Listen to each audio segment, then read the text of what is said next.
If human beings are blessed with one gift, it's the ability to devise new and fascinating ways of killing each other.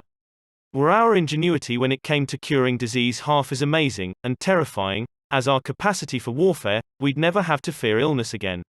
While it's easy to see this as a sad fact, it's our bailiwick to lay waste to one another, as well as the planet, and we can be proud that we do that very well.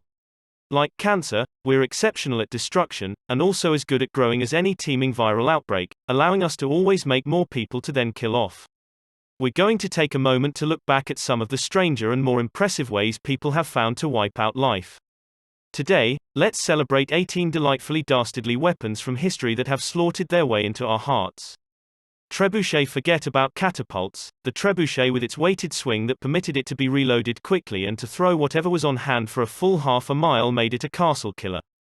High walls and parapets went out of style when these marvels of physics came onto the scene, laying waste to anything that stood still long enough to get hit.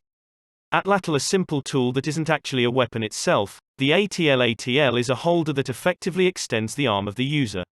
It gives carriers an easy, accurate way to enhance the deadly distance when chucking spears, not only going further faster, but punching deeper when they land. Tsar Tank, probably the weirdest armored vehicle ever designed, made in Russia, because Russia, the Tsar Tank was actually a tricycle that thumbed its nose at caterpillar treads. Each wheel is 27 feet tall and has its own motor. Poor engineering caused the rear wheel to get mired on the battlefield, which forced it to be decommissioned after just 1 year. Chariot, one of the first automatic weapons. The operation of the Chariot is something any child could have thought up, and something Nerf has managed to perfect.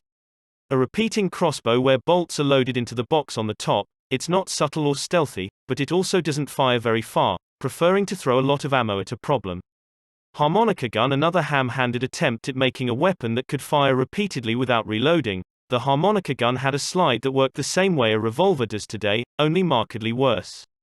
It would chug along like an old-school typewriter, changing the way you shot each time by shifting the weight dramatically to the side, making it only slightly less moronic than holding a pistol sideways.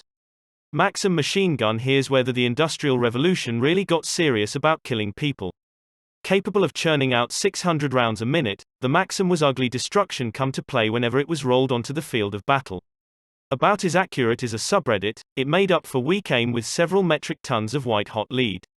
Scythe. Chariot. When riding over people started to bore the mounted troops of Greece and Rome, they began adding in spikes and blades that would whirl, twirl, and shimmy infantry into several manageable pieces, or cut up slaves in the gladiatorial games when they got tired of watching lions eat them. Arumi, part whip and part sword. The Arumi's floppy looks will lull enemies into a false sense of security, then cut them to absolute ribbons after they fall down laughing. It can also be worn as a belt if your wardrobe requires more danger. Palmheart Von Steer. The barrel on the Von Steer beast is almost 3 feet in diameter.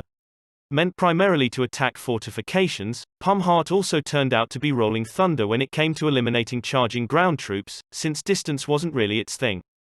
Greek fire. A deadly concoction of naphtha and quicklime. Greek fire is an early example of how fatally awesome science can be when it's used to cause problems, rather than solve them. One of the earliest flamethrowers, it was devised to burn ships since it ignites when it hits water. Bargnac.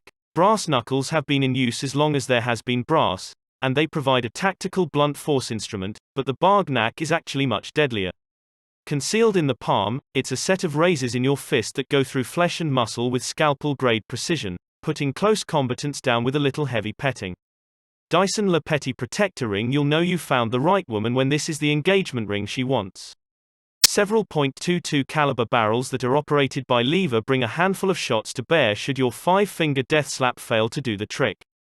Boeing YAL-1 Airborne Laser. The only way to respond to a rogue government with ICBMs, intercontinental ballistic missiles, is to say, yeah, we've got lasers. It's the ultimate trump in the international game of my weapon can beat up your weapon. Nothing more than a 747 that can shoot down moving targets at long ranges. We'll be impressed when they put it on an X-wing. Shuriken. The beloved throwing star favored by ninjas in Hollywood. The Shuriken was developed by people too lazy to actually learn how to throw knives properly. It's more difficult to get him to stop sticking in things, and are terrible for EDC in any normal pocket. Vespa 150 tap. Only the French would think to weaponize a Vespa. Armed with a 75mm recoilless rifle, it was developed for paratroopers who needed mobile attack power and annoying horns, but is now favored in Italy by scooter tour guides. Claw of Archimedes said, "Give me a place to stand and I will move the earth," but less well known is his saying, "Give me a stick and I'll knock over your boat." Made to defend the city of Syracuse from naval attack, these cranes were surprisingly effective at capsizing ships, again proving that science trumps might. Gun shield before tactical gun shields were commonly added to vehicle-mounted M240 machine guns. They were used by riflemen who would strap a chunk of metal or wood around their weapon to prove that the best defense is a good offense. Aiming relied heavily on luck and no small amount of praying. Schwerer Gustav and Dora Nothing has made it clearer how much penile compensation the Nazis were doing than these two immense pieces of artillery. With a barrel that is fully 80 centimeters, they are the largest caliber rifled weapons in the world, and use the heaviest ammunition ever made by man. They are also rumored to have made Sigmund Freud giggle uncontrollably from beyond the grave.